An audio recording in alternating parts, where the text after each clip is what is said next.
सबैलाई स्वागत छ खबर ब्रेक टिभीमा। हामीले खबर ब्रेक टिभीमा विभिन्न समुदायका व्यक्तित्वहरू, राजनीतिक विषय, सामाजिक विषय लगायतका विभिन्न खालका विषयमा चाहिँ अन्तर्वार्ता प्रस्तुत गर्ने गरेका छौँ। र आज हामीसँग एउटा विशेष विषयमा अन्तर्वार्ताका लागि एकजना व्यक्तित्व आउनुभएको छ। यो अलिकति फरक विषयको अन्तर्वार्ता पनि हो। केही समय अगाडि उहाँको पहिचान एउटा थियो भनेदेखि अहिले अलिक फरक ढङ्गले पहिचान बनाउनु भएको छ र थाइल्यान्डमा गएर लिङ्ग परिवर्तन गरेर पुरुषबाट महिलाको रूपमा एकजना व्यक्तित्व मकवानपुर जिल्लाकै हुनुभएको छ र उहाँले मकवानपुर जिल्लाबाट महिलाको रूपमा नागरिकता पनि प्राप्त गरिसक्नु भएको छ। सञ्जीवनी लोकचन्दज्यू, तपाईँलाई स्वागत छ। 14 वर्ष अगाडि तपाईँले एउटा पुरुषको नामबाट नागरिकता लिनुभएको थियो। तपाईँले फेरि हिजो भर्खर मात्रै महिलाको नामबाट नागरिकता लिनुभयो, महिलाको पहिचानसहित। कस्तो अनुभव भइरहेको छ तपाईँलाई? एकदम खुसी लागेको छ। जे होस्, मैले चाहेको, मैले जे इच्छा गरेको थिएँ त्यो अनुसारको नागरिकता पाएको छु, त्यसमा खुसी छु। यो नागरिकता पाउँदाखेरि अथवा नागरिकता पाउने यो सवालमा बिचमा तपाईँलाई कतिको समस्या भयो यो नागरिकता लिनको लागि? समस्या भन्दा पनि अलिकति प्रोसेस चाहिँ धेरै नै गाह्रो भयो होइन। मैले चाहिँ पहिला नै लिनलाई प्रोसेस गरेको थिएँ। त्यतिखेर चाहिँ गाविस थियो हाम्रो, अहिले गाउँपालिका भएको थिएन। त्यतिखेर हाम्रो शिवराम बोहरा सचिवजी हुनुहुन्थ्यो। मैले उहाँसँग कुरा गरेको थिएँ, उहाँले सिफारिस दिनुभयो। तर पछि के थाहा भयो भने लिङ्ग परिवर्तन नगरिकन महिलाको नागरिकता लिन नमिल्ने, अनि त्यो पछि तपाईँको धेरै प्रोसेसहरू हुँदो रहेछ। मेडिकल रिपोर्टहरू गर्नुपर्ने, नेपाल बोर्डको व्यक्तिगतबाट उहाँले मान्यता दिइसकेपछि फेरि त्यसलाई लगेर गृह मन्त्रालयमा मन्त्री परिषदबाट पारित भएपछि बल्ल चाहिँ त्यो महिलाको नागरिकता लिन मिल्ने त्यस्तो प्रोसेस रहेछ। अनि त्यसपछि मैले लिङ्ग परिवर्तन गरेँ 2017 अगस्तमा मैले लिङ्ग परिवर्तन गरेँ। अनि त्यसपछि पनि के भन्छ, त्यो पछि गाउँपालिका भयो। अनि मैले सचिवजीसँग कुरा गर्दाखेरि अब वडा अध्यक्षसँग तपाईँले सिफारिस लिनुपर्छ भन्ने कुराहरू गर्नुभयो। वडा अध्यक्षज्यूले चाहिँ के भन्नुभयो भने अहिले त्यस्तो केही प्रोसेस थाहा छैन नेपालको, अहिले पछि केही जब थाहा हुन्छ त्यसपछि म तिमीलाई दिन्छु सिफारिस दिन चाहिँ, अहिले पर्ख भन्नुभयो। मैले ठिकै छ भने त्यसपछि उहाँले मलाई सिफारिस दिनुभयो। सिफारिस दिइसकेपछि मैले यहाँ पेस गरेँ। यहाँ पेस गरेपछि उहाँले फेरि के प्रोसेस छ त, के गर्ने यसको लागि भनेर उहाँले काठमाडौँमा इमेल पठाउनु भएछ। उहाँबाट काठमाडौँबाट चाहिँ एउटा यस्तो गर्नुपर्छ भनेर एउटा परिपत्रको त्यो प्रोसेस उहाँबाट फ्याक्स गरेर पठाइसकेपछि अनि उहाँले मलाई भन्नुभयो, तपाईँ चाहिँ काठमाडौँ जानुपर्छ। तपाईँको चाहिँ नेपाल मेडिकल बोर्डबाट चाहिँ त्यो स्वीकृति भएपछि तपाईँ स्वयं गृह मन्त्रालय गएर तपाईँले त्यो चिठी लिएर जानुपर्छ। अनि त्यसपछि उहाँले उ गरिसकेपछि बल्ल पाउनुहुन्छ भन्नुभयो। त्यसपछि म काठमाडौँ गएँ। वीर हस्पिटलमा चाहिँ मेरो सबै चेक भयो। उहाँले डक्टरहरूले हेर्नुभयो। उहाँले सबै मेरो रिपोर्टहरू हेरिसकेपछि उहाँले ओके गरेर चाहिँ हाम्रो निर्देशक डक्टर के नाम हो उहाँको, सेन्चुरीजीले साइन गर्नु भएपछि त्यो लिएर मैले गृह मन्त्रालय गएँ। अनि गृह मन्त्रालयमा पनि धेरै नै लामो प्रोसेस, मिटिङै कहिले नहुने, कहिले हुन्छ। मलाई चाहिँ अब छिटो भइदियो हुन्थ्यो जस्तो भएको थियो। ठ्याक्कै 1 महिना लाग्यो लगभग। मैले त्यो चिठी पेस गरेको 1 महिनापछि उहाँले स्वीकृत गरेर मेरो त्यो चिठी फेरि उहाँले हुला गरिदिनु भएछ। हुला गरेर यहाँ आउन टाइम लाग्यो। अब उहाँले 23 गते हुला गर्नुभएको, अस्ति भर्खर यहाँ आइपुगेछ चिठी। अनि त्यसपछि फोन आयो अनि म आएँ। अनि हिजो सबै प्रोसेस गरेर चाहिँ अनि मैले नागरिकता पाएँ। अब अलिकति अगाडिको कुरा हो होइन, यो नागरिकताको प्रोसेसिङ कसरी भयो भने हामीले थाहा पायौँ। थोरै अलिकति अब हामी तपाईँको पहिलाको लाइफमा हामी फर्किन्छौँ। तपाईँलाई चाहिँ आफू पुरुष भएर जन्मिनु भएपछि कुन बेलादेखि चाहिँ अलिकति महिला हो जस्तै, महिलाको जस्तै बानी व्यवहार हुने अथवा महिला बन्न मन लाग्ने कहिलेबाट भयो तपाईँलाई त्यस्तो? मलाई चाहिँ सानैदेखि हो। अब सबैको आफ्नो सोचाइ भनाइ छ होइन। कसैले भन्छ 12 वर्ष, कसैले भन्छ 15 वर्ष, कसैले 16, कसैले 18, कसैले 20 भन्छ। मलाई चाहिँ बच्चैदेखि नै हो। मेरो चाहिँ घरमा फ्यामिलीहरूलाई, मेरो परिवारमा मम्मीलाई, मेरो दिदीहरूले सोद्धा नै हुन्छ। म चाहिँ सानैदेखि भाँडाकुटीहरू खेल्ने, पुतली खेल्ने, अनि डान्सहरू पनि केटीकै स्टाइलमा गर्ने के बच्चैदेखि। अनि मम्मीले भन्थ्यो साडीहरू बेरेर सुत्ने रे, साडीहरू लाउने रे। अब मम्मीलाई त के थाहा होइन, बच्चा हो बिचरा, बच्चाको मन यस्तै भयो होला भन्ने सोच्नु भयो होला। त्यस्तो मेरो चाहिँ बच्चैदेखि नै थियो मेरो। अनि स्कुल पढ्नुभयो तपाईँले होइन, काठमाडौँ पढ्नुभयो भन्नुभएको छ। अनि स्कुल पढ्दाखेरि चाहिँ तपाईँको त्यो त्यस्तो बानी बिहेवियर देखेर जस्तै हुन्छ नि, तपाईँको एउटा फरक तरिकाको बानी भयो नि त, त्यसमा तपाईँलाई असहज हुँदैन हुने कसैले केही भन्ने गर्दैन? असहज भन्दा पनि जिस्काउँथ्यो केटा साथीहरूले चाहिँ। म प्रायः केटी साथीहरूसँग बस्थेँ, घुलमिल हुन्थ्यो, केटी साथीहरूको बेन्चमा बस्थेँ। अलिकति लजालु स्वभावको, धेरै नबोल्ने होइन, लजाउने। केटी कस्तो हुन्छ, अलिक लजालु नै हुन्छ नि, केटीहरू धेरैसँग बोलचाल गर्दैन नि त, केटीहरूसँग बोल्ने, केटाहरूसँग चाहिँ लजाउँथे। अनि साथीहरूले जिस्काउँथ्यो, के होला यो, किन यस्तो गर्छ भन्थे। अनि कसैले चाहिँ बाथरुम जाँदा जिस्केर हेरौँ न यसको के रहेछ भन्ने त्यस्तोसँग भन्थे होइन। अलिअलि जिस्काउँथ्यो, केटी जस्तो स्वभाव भएको कारणले। अनि तपाईँले जुन एसएस पास गरेपछि कलेज पनि तपाईँले जोइन गर्नु भन्नुभयो होइन, अनि तपाईँलाई यो लिङ्ग परिवर्तन गर्नुपर्छ भन्ने चाहिँ फिल चाहिँ तपाईँलाई कसले गराएको, कसरी थाहा पाउनुभयो? कसले गराएको भन्दाखेरि पनि मलाई चाहिँ सुरुमा चाहिँ थाहा थिएन कि म जस्तो व्यक्ति चाहिँ म नै होला। मैले आफूले सोचेँ सायद किन यस्तो म चाहिँ अरू चाहिँ छैन होला, म एक्लै होला यस्तो व्यक्ति संसारमा जस्तो सोच्थेँ। जब थाहा भयो टिभीमा कि ब्लू डायमन्ड सोसाइटी भन्ने संस्था छ, त्यहाँ चाहिँ यस्तो यस्तो व्यक्तिहरू हुन्छ भन्ने थाहा भएपछि ए त्यस्तो त धेरै रहेछ नेपालमा। म जस्तो नाच्ने केटी बनेर केटी जस्तो रहर भएको त्यहाँ टिभीमा आयो कि नेपाली टेलिभिजन, एउटा चाहिँ नाचिरहेको थियो। म खुसी भएँ, आहा कस्तो राम्रो नाचेको, केटी जस्तै लुगा लगाएर, केटी जस्तै डान्सहरू, स्टेपहरू सेम मेरो जस्तै बेहोरा बानी रहेछ उसको जस्तो लाग्यो। अनि जब गएँ थाहा भयो ब्लू डायमन्ड सोसाइटीमा गएपछि यस्तो यस्तो मान्छेहरू हुन्छ, यस्तोहरू हुन्छ, सबै कुराहरू त्यहाँ थाहा भएपछि अनि बिस्तारै बिस्तारै चाहिँ यस्तो पनि हुन्छ, परिवर्तन पनि गर्न सकिन्छ। बाहिर विदेशमा गएर केटी बन्ने इच्छा भएकोले केटी बन्न सकिन्छ, केटा बन्ने इच्छा भएको केटा बन्न सकिन्छ भन्ने कुराहरू थाहा भयो। अनि चाहिँ मेरो मनमा रहर जाग्यो कि इच्छा जाग्यो म पनि यसरी अपरेसन गरेर पूर्ण रूपमा केटी बन्न पाए हुन्थ्यो भनेर म खुब मनमा ऊ भयो। अनि त्यसपछि मैले अफिसमा जब गर्दै गएँ, मलाई भाग्यले साथ दिएको अथवा लकले पनि साथ दिएको होइन, किनकि गडले पनि मलाई साथ दिएको। त्यो कारणले चाहिँ मैले पैसा पनि कमाउन पाएँ।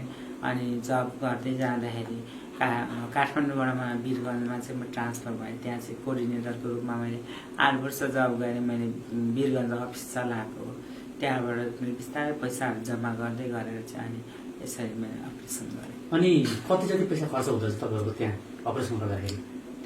मेरो चाहिँ टेन्टेटिभ अपरेसन गर्न 10 लाख जति लाग्यो। 10 लाख लाग्यो होइन। अनि अपरेसन गर्नुभयो, आउनुभयो होइन। अनि त्यो पहिला जुन केटा हुँदाखेरिको मा पनि तपाईँ केटी नै, मनमा त केटी नै हुनुहुन्थ्यो र अपरेसन गरेपछि त अहिले पूर्ण रूपमा तपाईँ केटी नै भइसक्नु भएको छ। त्यो बेलाको र यो बेलाको केही फरक पाउनुभएको छ तपाईँले आफूलाई?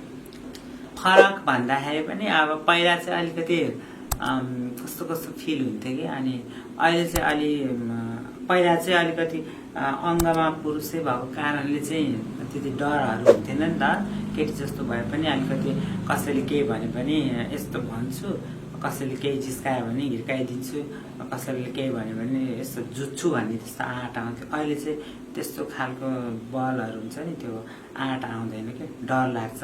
अब पहिला बेला त एक्लै हिँड्दा पनि केही डर हुन्थेन, राति अबेला हिँड्दा पनि डर हुन्थेन। अब चाहिँ डर लाग्छ एक्लै हिँड्नलाई होइन, केही होला कि केही गर्दैन कि भन्ने त्यस्तो खालको सोचहरू चाहिँ आउँछ।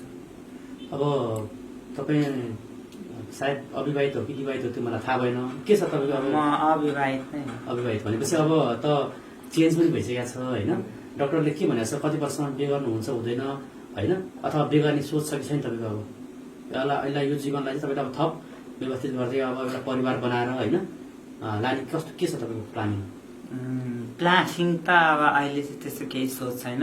मेरो चाहिँ प्लानिङ भन्दा पनि के सोच छ भने अलिकति आफ्नो खुट्टामा उभिन सके होइन, अलिकति सक्षम भएर चाहिँ मैले केही गर्न सकेदेखि मलाई बुढेसकाललाई चाहिँ अलिकति सहायता हुन्थ्यो होइन। अलिकति ब्याङ्क ब्यालेन्सहरू गर्न पाएदेखि राम्रो हुन्थ्यो। पछिलाई मलाई कसैले पनि हेर्न सक्छ होइन। विवाह नै गर्नुपर्छ भन्ने पनि जरुरी छैन होइन। मेरो विचारमा कतिको मैले देखेको छु, बिहे गरेर कतिजनाको अब महिला पुरुषको पनि डिभोर्स भइरहेको हुन्छ होइन। त्यस्तोहरू देख्दाखेरि बालबच्चाको बिजोग भइरहेको हुन्छ। त्यस्तोहरू देख्दाखेरि चाहिँ बिहे चाहिँ गर्नै पर्छ भन्ने चाहिँ मेरो चाहिँ मान्यता छैन। यदि अब पछि भविष्यमा कोही त्यस्तो व्यक्ति भेटाउँछ जसले मलाई बुझ्छ होइन, मलाई साथ दिन्छ, मेरो बारेमा बुझेर पनि मलाई साथ दिने, राम्रो खालको माया गर्ने, अनि मेरो कामहरूमा मलाई सहायता गर्ने, ऊ पनि आफ्नो काममा यस्तो लाग्ने त्यस्तो व्यक्तिहरू पायो भने चाहिँ सोच्छु। अब अहिले नै चाहिँ प्लान गरेर छैन। त्यो त महिलाहरूको त बिहे गर्ने मतलब सानोदेखिबाट तपाईँ महिलामा आफूलाई पाउनुभयो होइन, बच्चाहरू जन्माउने अथवा त्यो भाँडाकुँडा खेल्ने हुन्छ नि त्यो क्रम तपाईँ बच्चाहरू पाउने बिहे गर्ने भन्ने केही सोच केही पलाएन त्यस्तो बच्चामा ठुलो भएपछि अहिले पनि यो परिवर्तन भएपछि पनि नै त्यस्तो बिहे नै गरेर बच्चै पाउनु सोच चाहिँ मेरो भएन है। कतिले चाहिँ अब बच्चा पाउने पनि सोच पनि राख्दो रहेछन्। मैले चाहिँ किनभने यत्तिकैमा म सन्तुष्ट छु, किनकि अब फेरि मैले बच्चा पाउनको लागि त अझै फेरि प्रोसेस गर्नुपर्छ, फेरि अपरेसन गर्नुपर्ने हुन्छ, फेरि शरीरलाई दुःख दिनुपर्ने हुन्छ। म चाहिँ अब यत्तिको भयो, किनभने कतिपय महिलाहरूले पनि त बच्चा पाउन सक्दैन नि होइन, उनीहरूले नि त पाउन नसकिरहेको, तर पनि उनीहरू खुसी नै छ नि, नपाउन सके पनि उनीहरू खुसी नै हुन्छ। आफ्नै बच्चा पाउनै पर्छ भन्ने छैन, अर्को बच्चाले एडप्ट गर्न पनि सकिन्छ, यस्तै एडप्ट गरेर पनि पाल्न सकिन्छ। आफ्नै बच्चाले आफूले जन्माएको बच्चाले नै हेर्छ भन्ने पनि ग्यारेन्टी छैन, त्यही कारण। अनि फ्यामिलीले कतिको सपोर्ट गर्नुहुन्छ तपाईँलाई? यो फ्यामिली त एकदम, मेरो मम्मी एकदम सपोर्टिभ हुनुहुन्छ। म त धेरै धन्यवाद दिन्छु मम्मीलाई, किन मेरो जस्तो मम्मी त कसै पनि छैन होला। धेरै नै उहाँ सपोर्टिभ हुनुहुन्छ। मेरो जस्तो मम्मी सबै मेरो साथीहरूले पाइदियोस् भन्ने म चाहन्छु। उहाँले चाहिँ सबैको अगाडि मलाई छोरी नै भन्नुहुन्छ, किनभने अब जसले सोधे पनि मेरो 2टा छोरा 2टा छोरी छ भन्नुहुन्छ कि यस्तो उस्तो कहिले नि भन्नुहुन्न, कहिले भनेर। ठिक छ, त्यो राम्रो हो, त्यो सबैको होस्, हाम्रो पनि चाहना त्यही हो। अब तपाईँको अब जुन चेन्ज भएको पनि 3-4 वर्ष बितिसक्यो होइन, अब तपाईँले जब गर्ने, सरकारी जब गर्ने अथवा कुनै एनजिओहरूमा काम गरेर आफ्नो लाइफलाई सेटल गर्ने अथवा केही बिजनेस गरेर सेटल गर्ने के प्लानिङ तपाईँको छ? म चाहिँ एनजिओहरूमा जब गर्ने, सरकारी जब गर्ने भन्दा पनि अब सरकारी जब त सायद मुस्किलै होला होइन, लोकसेवा पढ्नु पर्यो, के गर्नु पर्यो। अब उमेर पनि काटिसक्यो, अब उमेरले पनि डाँडा काटिसक्यो, अब पाउँदा पनि पाउँदिनँ होला। अब केही आफ्नै सानोतिनो बिजनेस गर्ने सोच गरेको छु। हातमा सिपहरू छ, ब्युटी पार्लर तालिमहरू लिएको छु, ब्युटी सम्बन्धित ब्युटी पार्लर सानोतिनो खोल्ने अथवा केही गर्ने, या त खोइ बाहिरतिर यसो 2-4 वर्ष गएर अलिकति केही गरेर अनि नेपाल आएर आफ्नो केही गर्ने कि भन्ने सोचहरू गर्दैछु। प्लानहरू अब अगाडि हेरौँ के हुन्छ, कतिको सक्सेस हुन्छ। अनि जस्तै साथीहरू, अन्य साथीहरू हुनुहुन्छ जो तपाईँ जत्तिकै पीडामा हुनुहुन्थ्यो पहिला होइन, अहिले पनि अब त्यसरी नै काम गरिरहनु भएको छ, ती साथीहरूलाई चाहिँ तपाईँले यो चेन्ज गर्ने जुन यो तपाईँको लिङ्ग चेन्ज गर्ने विषयमा चाहिँ केही तपाईँले सुझावहरू केही दिनुभएको छ अथवा तपाईँसँग कोही सुझावहरू माग्न आउँछ? त्यसरी सुझावहरू माग्न आउँछ, कसैले भन्दाखेरि गर्ने म पनि भन्छ होइन। अब आर्थिक स्थिति पनि बलियो हुनु पर्यो होइन, त्यो हरेक कुरा हेर्नुपर्ने हुन्छ अगाडि पछाडि। कतिको फ्यामिली सपोर्टिभ छ, भोलि गएर फ्यामिलीले सपोर्ट नगर्न पनि सक्छ। फ्यामिलीले पहिला यदि सपोर्ट गरेको छ, ओके छ फ्यामिली भनेदेखि त गर्न पनि सकिन्छ। फ्यामिली सपोर्ट छैन भने पछि गाह्रो हुन्छ। कतिपय मेरो साथीहरूलाई एकचोटि एउटा साथीले त्यस्तै गरी फ्यामिलीले नसोधिकन गरेर आएको कारणले पछि चाहिँ उसको घर फ्यामिलीले चाहिँ उसलाई चाहिँ तमस अब हामीलाई नआएछ भनेर उसको चाहिँ परालको त्यो बनाएर जिउँदै अब उसको चाहिँ लास क्रिया गरेर उसलाई अब त मरिस नआएर हामीलाई भन्ने त्यस्तो गरेको सम्म छ होइन।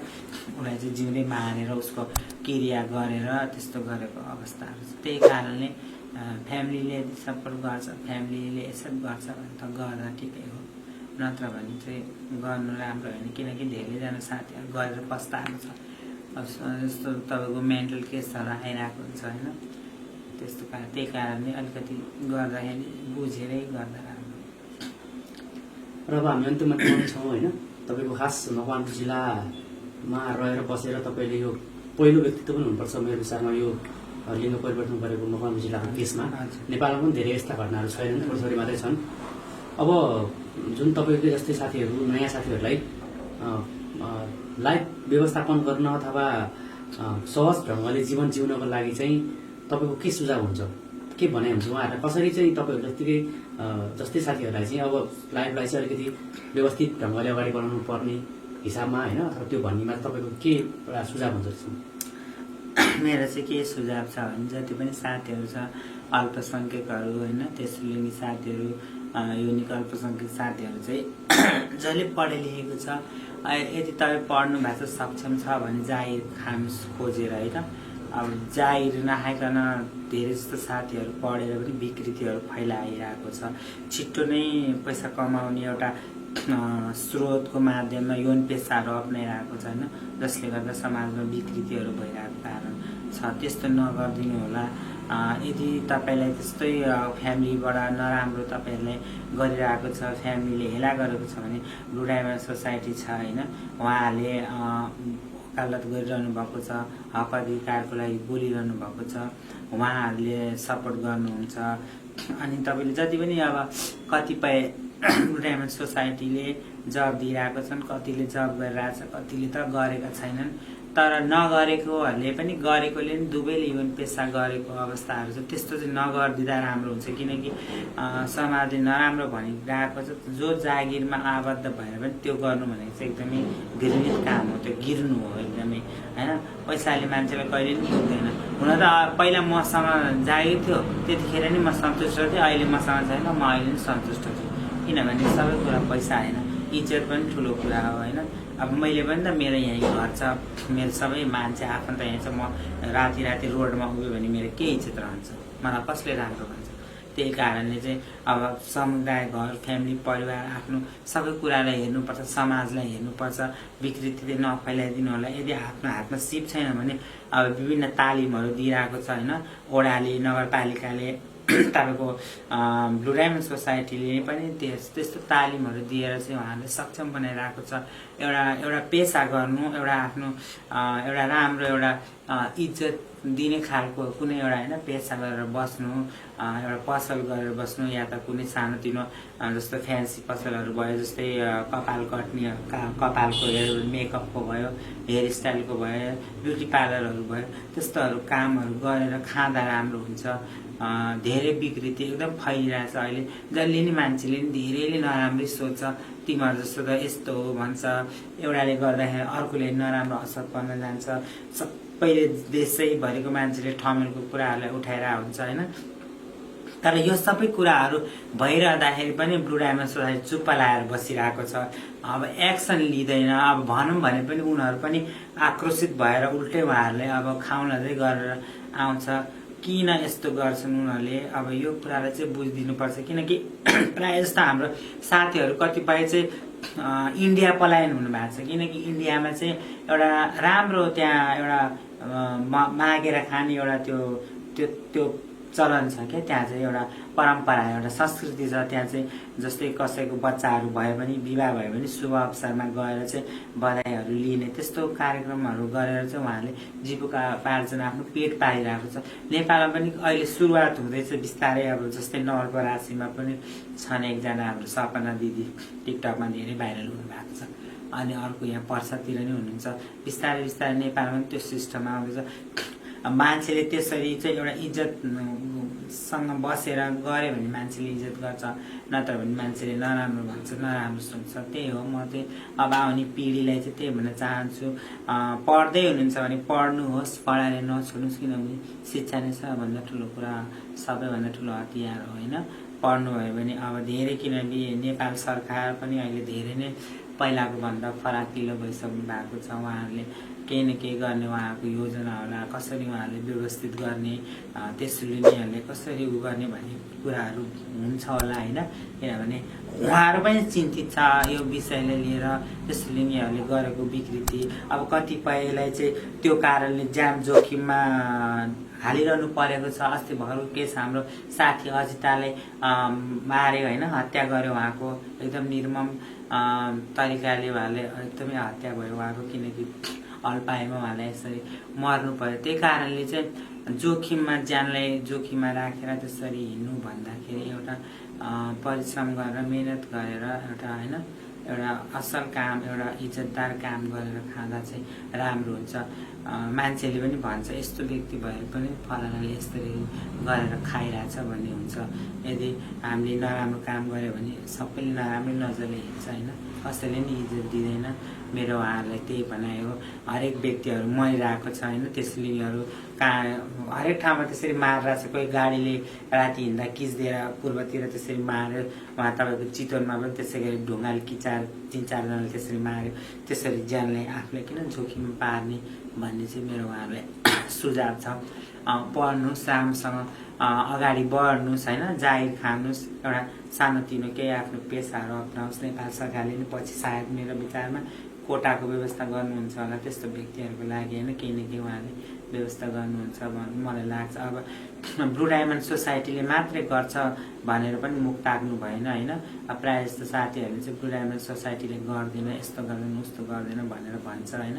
म उनीहरूलाई पनि दोष दिँदिनँ, किनकि ब्लू डायमन्ड सोसाइटीले बाटो देखाउने हो, आफै अगाडि बढ्ने भनेको आफै हो। बच्चा ठुलो नहुन्जेलसम्म आमाले स्याहार गर्ने हो, दुध खुवाउने हो, ठुलो भइसकेपछि त आमाले स्याहार गरिरहँदैन नि हो। त्यस्तै हो, उहाँले चाहिँ बाटो देखाउने हो, आँखा देखाइदिने हो। त्यही भएर हामी अगाडि कताबाट हिँड्नुपर्छ, कुन बाटो जाँदाखेरि राम्रो हुन्छ त्यो चाहिँ आफूले विचार गर्नुपर्छ। त्यही भएर मेरो साथीहरूलाई म यही सल्लाह सुझाव दिन चाहन्छु, राम्रो काम गर्नुहोस्, असल काम गर्नुहोस्, आफ्नो नाम कमाउनुहोस्, इज्जत कमाउनुहोस्, त्यो इज्जत गुमाउने काम नगर्नुहोस् भन्छु। यति नै। हस्, धन्यवाद।